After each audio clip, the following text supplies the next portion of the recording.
Innal hamdalillah nahmaduhu wa nasta'inuhu wa nastaghfiruhu wa natubu ilaihi wa na'udzu billahi min shururi anfusina wa min sayyiati a'malina.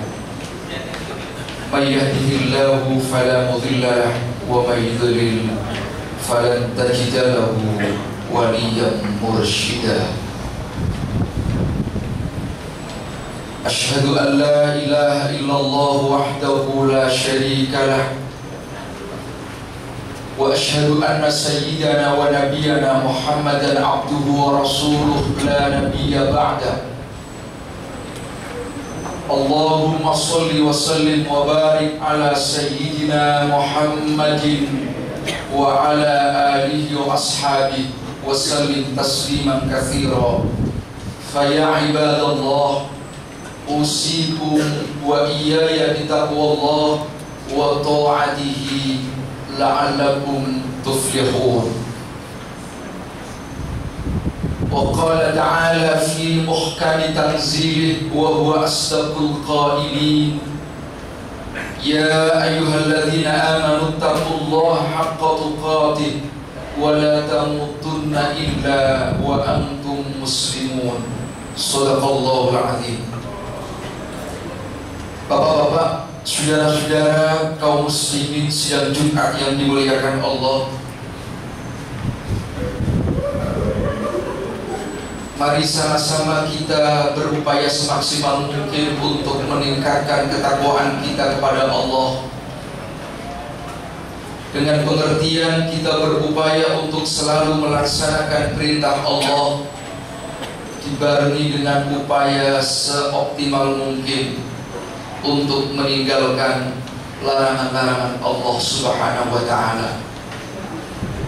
Bapak-bapak, saudara-saudara, pada khutbah kali ini saya selaku khatib akan menyampaikan pesan-pesan agama dengan satu tema, al-haya'u wal hayatu, malu dan hidup.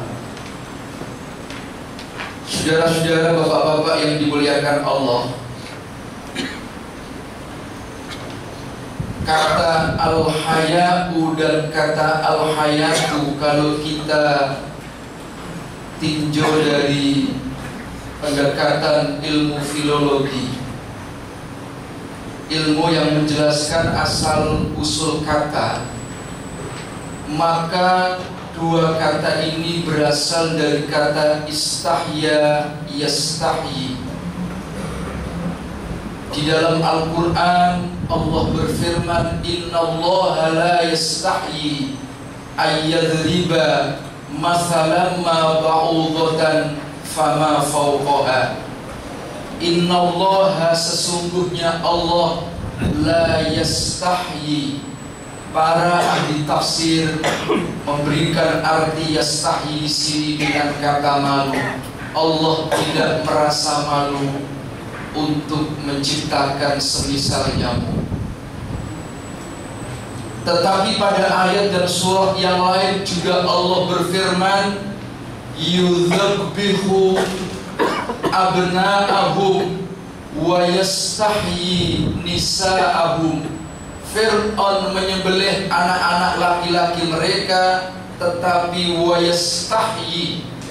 Kata yastahyi pada ayat yang kedua ini oleh para ahli tafsir diberikan arti hidup atau membiarkan hidup, sementara dia membiarkan hidup nisa'ahum, ibu-ibu atau perempuan-perempuan mereka.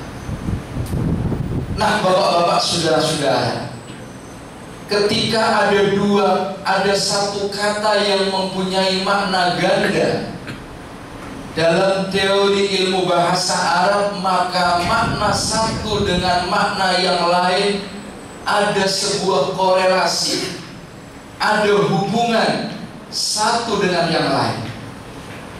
Lalu apa korelasinya, hubungannya antara malu dan hidup, yang dua-duanya adalah dari terjemahan satu kata, yaitu kata yastahyi. Al-Imam Al-Wahidi seorang ulama terkenal penulis kitab Asbabun Nuzul. Beliau mengatakan al-haya'u min quwwatil hayati. Malu adalah sebuah kekuatan potensi kehidupan. Orang yang hidup sesungguhnya sebagai manusia kalau masih mempunyai rasa malu. Jadi kita ini sesungguhnya bisa disebut manusia kalau masih mempunyai rasa malu. Kalau kita ini sudah tidak memiliki rasa malu lagi, kelihatannya manusia, badannya manusia, tetapi hakikatnya sama dengan binatang. Karena apa? Salah satu yang membedakan kita dengan binatang, apakah kita ini masih mempunyai rasa malu apa tidak. Jadi salah satu yang membedakan kita dengan binatang itu adalah apakah kita ini masih mempunyai rasa malu apa tidak. Itu sebabnya Nabi kita Muhammad SAW menyindir kepada kita semua, idza lam tastahyi fasna ma syi'ta. Seandainya kalian semua tidak mempunyai rasa malu lagi, silahkan kalian berbuat apa saja, asal kalian mau disejajarkan dengan binatang. Serigala tidak mempunyai rasa malu, maka serigala bisa jadi akan membunuh sekalipun kepada kawannya sendiri. Manusia bisa lebih jahat, lebih kejam dari seekor serigala manakala tidak mempunyai rasa malu lagi. Manusia akan membunuh kepada siapapun, baik lawan maupun kawan. Hanya kalau tingkatan menengah ke bawah punya kecenderungan membunuh, melukai, menyakiti secara fisik. Tetapi manusia-manusia yang punya pendidikan tetapi tidak mempunyai rasa malu lagi, mereka lakukan untuk membunuh orang lain dengan membunuh non fisik. Karakternya yang mereka bunuh. Itu sebabnya dalam teori ilmu politik kita sering mendengar istilah pembunuhan karakter. Mereka atau siapapun punya kesempatan untuk membunuh lawan politiknya dengan cara melakukan pembunuhan karakter. Ini lebih kejam dari seekor serigala. Contoh lain para hadirin yang dimuliakan Allah, kera, binatang, tidak mempunyai rasa malu. Maka tangan kanannya megang makanan, tangan kirinya masih berusaha menyerobot milik kawannya sendiri. Rakusnya bukan main. Karena apa? Kera tidak mempunyai rasa malu. Manusia bisa jadi lebih rakus dari seekor kera, para hadirin yang dimuliakan Allah. Menyerobot orang lain, mengambil hak orang lain, bahkan mengambil hak orang lain, tetapi mengatasnamakan tindakan kemanusiaan, pura-pura menggunakan kegiatan sosial, tapi sesungguhnya adalah untuk kepentingan pribadi. Lebih rakus dari seekor kera. Para hadirin kaum muslimin yang dimuliakan Allah, dalam sebuah hadis yang diriwayatkan oleh Al-Imam At-Tirmidzi di dalam kitab Sunan At-Tirmidzi, Rasulullah SAW memberikan pesan moral kepada sahabat. Pesannya begini, bapak-bapak, saudara-saudara, istahyu minallahi haqqal haya.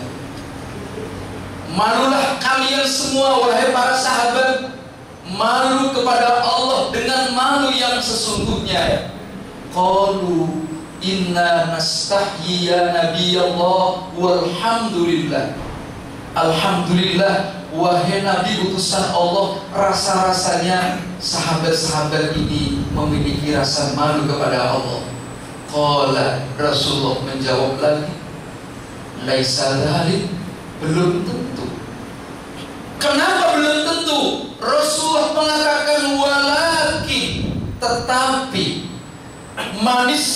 yu'tiya minallahi haqqal haya. Barang siapa yang betul-betul memiliki rasa malu kepada Allah, kata Rasulullah, yang pertama, falyahfadhir ra'sa wa ma hawa.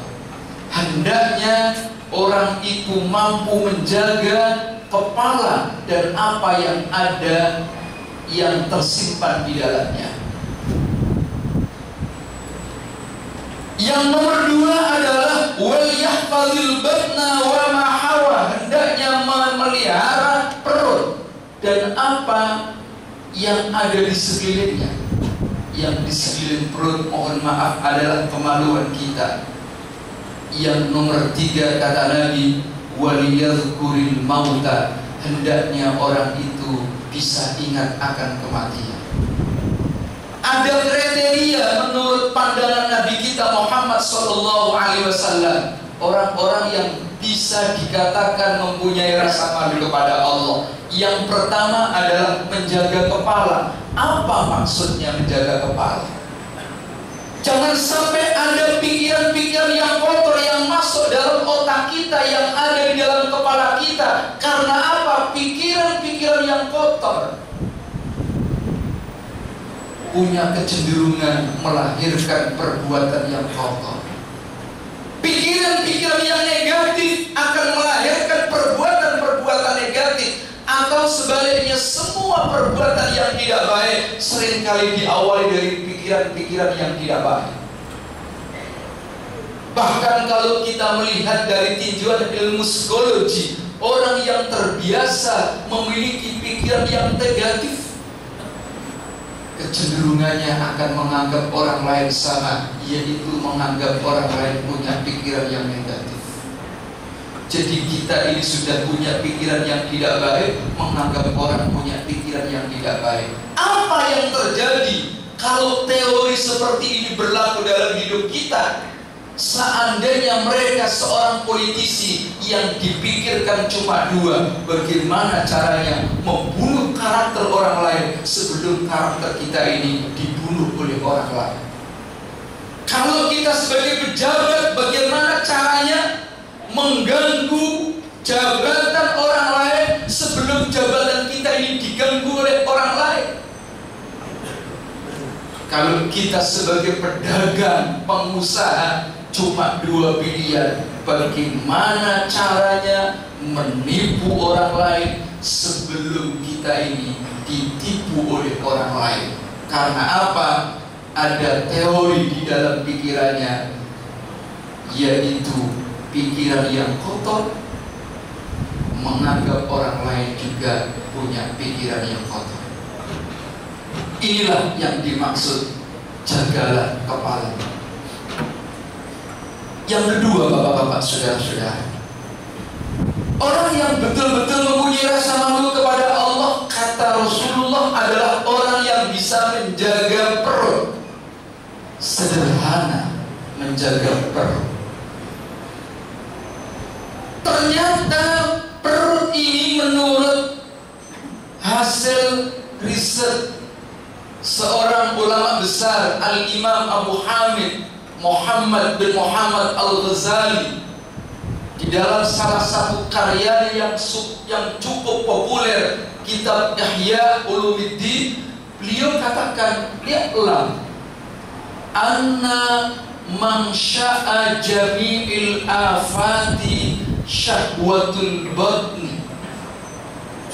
Kata Imam Ghazali, ketahuilah saudara, sumber dari semua bencana itu adalah syahwatul batni, syahwat perut.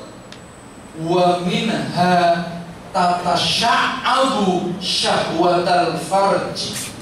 Akibat orang terbiasa mengikuti syahwat perut, lalu tatasya'ab, bercabang, berkembang menjadi syahwat kemaluan. Jadi ternyata perut ini adalah sumber dari semua bencana, kata Imam Ghazali. Banyak orang yang ribut, berantem, tawuran, baik di lapangan, di pasar, di kantor. Salah satu faktor yang memicu ada persoalan perut.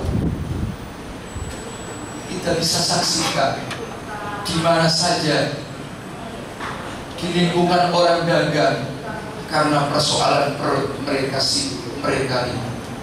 Bahkan di kantor yang terhormat sekalipun mereka ribut, tidak karena perbedaan pendapat, tetapi karena banyak yang dimunculkan akibat perbedaan pendapatan. Bukan karena perbedaan tantangan, tetapi yang memicu keributan adalah perbedaan tentengan. Itu sebabnya semua kembali pada urusan perut. Itu sebabnya Imam Ghazali lebih lanjut menjelaskan pentingnya kita hidup menjaga perut. Paling tidak kita berupaya semaksimal mungkin jangan sampai perut kita ini kemasukan makanan-makanan yang haram. Sekarang banyak teori, baik itu teori pendidikan maupun teori moral, dengan tema macam-macam. Ada pendidikan karakter, ada revolusi mental, ada revolusi spiritual, macam-macam diseminarkan di mana-mana. Tapi yang lebih mendasar lagi perlu kita pertanyakan dalam diri kita, apakah kita ini sudah berupaya semaksimal mungkin menjaga perut kita? Apakah kita ini sudah berusaha memberikan makan kepada anak-anak kita ini dengan makanan-makanan yang halal? Makanan yang haram yang masuk dalam perut kita ini, dalam analisa Imam Ghazali, pertama mengakibatkan sulit seseorang untuk menerima nasihat-nasihat yang baik, sekalipun nasihat itu datang dari orang yang paling dekat, dari orang tuanya sendiri, dari gurunya sendiri. Yang nomor dua, kata Imam Ghazali, sulit untuk menerima kebenaran, sekalipun kebenaran itu nyata. Yang nomor tiga, kata Imam Ghazali, doanya tidak diterima oleh Allah Subhanahu wa Ta'ala. Imam Ghazali menjadikan catatan kaki salah satu hadis Nabi kita Muhammad sallallahu alaihi wasallam, man akala luqmatan min haramin lam tuqbal minhu salatun arba'ina lailatan. Siapa saja yang makan luqmatan, satu sendok, satu suap, tapi min haramin, yang kita makan itu barang yang haram, para hadirin yang dimuliakan Allah, lam tuqbal minhu salatun, doanya. Salat di sini diartikan doanya tidak diterima oleh Allah, arba'ina lailatan, selama 40 malam. Pertanyaannya, bukankah sholat yang kita kerjakan itu adalah rangkaian dari sekian banyak doa? Kalau begitu, sampai kapan sholat kita ini bisa diterima oleh Allah kalau tiap hari perut kita ini kemasukan makanan-makanan yang haram? Dalam tinjauan teori ilmu fikih, al-haramu yang qasimu ila qismaini, haram itu terbagi menjadi dua. Yang pertama adalah haramun lidzatihi, haram karena zatnya, yang kita makan kemungkinan babi, bangkai, darah, itu haram lidzatihi, mungkin bisa kita jaga. Yang nomor dua adalah haramun li ghairihi, haram karena faktor yang lain. Yang kita makan nasi, bapak-bapak, saudara-saudara, tetapi uang yang kita gunakan untuk membeli nasi ini kita dapatkan dari cara-cara yang haram. Ini yang sulit kita semua untuk menghindari. Mungkin kalau menghindari babi, menghindari darah, menghindari bangkai bisa kita lakukan, tetapi apakah bisa kita menghindari mendapatkan uang-uang dengan cara yang haram? yang tahu hanya kita sendiri dengan Allah Subhanahu wa Ta'ala. Masih ada satu lagi, insya Allah kita lanjutkan pada khutbah-khutbah yang akan datang.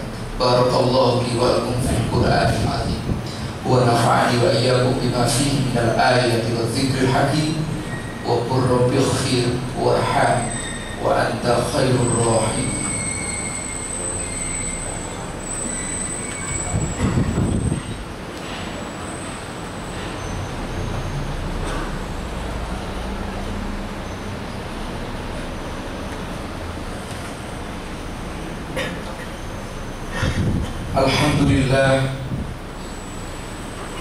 Alhamdulillahilladzi arsala rasulahu bil huda wa dinil haqq liyudhhirahu 'ala ad-dini kullihi wa kafaa billahi shahida. Asyhadu an la ilaha illallah wahdahu la syarika lah wa asyhadu anna sayyidana wa nabiyyana Muhammadan 'abduhu wa rasuluh. Allahumma shalli wa sallim wa barik 'ala sayyidina Muhammadin wa 'ala alihi wa ashabihi wa sallim tasliman katsira. Faya ayyuhal muslimun al-kiram, ittaqullaha mastata'tum faqad fazal muttaqun wa'lamu anna Allah shalla ala nabiyyi qadima faqala ta'ala inna Allah wa malaikatahu yusalluna 'alan nabi ya ayyuhalladzina amanu sallu 'alaihi wa sallimu taslima. Allahumma shalli 'ala sayyidina Muhammad sayyidil awwalin wal akhirin wa ala alihi wa ashabihi wa ala arba'atil khulafa'ir rasyidin sadatina Abi Bakr wa Umar wa Uthman wa Ali radhiyallahu anhum wa ala tabi'in wa tabi'in tabi'in wa man tabi'ahum bi ihsan ila yaumiddin warḍa ma'hum bi rahmatika ya arhamar rahimin. Allahumma ighfir lil muslimina wal muslimat wal mu'minina wal mu'minat al ahya'i minhum wal amwat. Allahumma ij'al jam'ana hadha jam'an marhuma wa tafarruqana min ba'dihi tafarruqan ma'suma. Allahumma la tada' lana fi majlisina hadha dhanban illa ghafarta wa la 'aiban illa satarta wa la hamman illa farajta wa la maridan illa shafaita wa la hajatan min hawaijid dunya wal akhirah illa qadaitaha ya arhamar rahimin. Rabbana atina fid dunya hasanah wa fil akhirati hasanah wa qina adzaban nar walhamdulillahi rabbil alamin. Ibadallah, innallaha ya'muru bil 'adli wal ihsan wa ita'i dzil qurba wa yanha 'anil fahsya'i wal munkari wal baghi ya'idukum la'allakum tadhakkarun wa la dzikrullahi akbar. Wa aqimis shalah.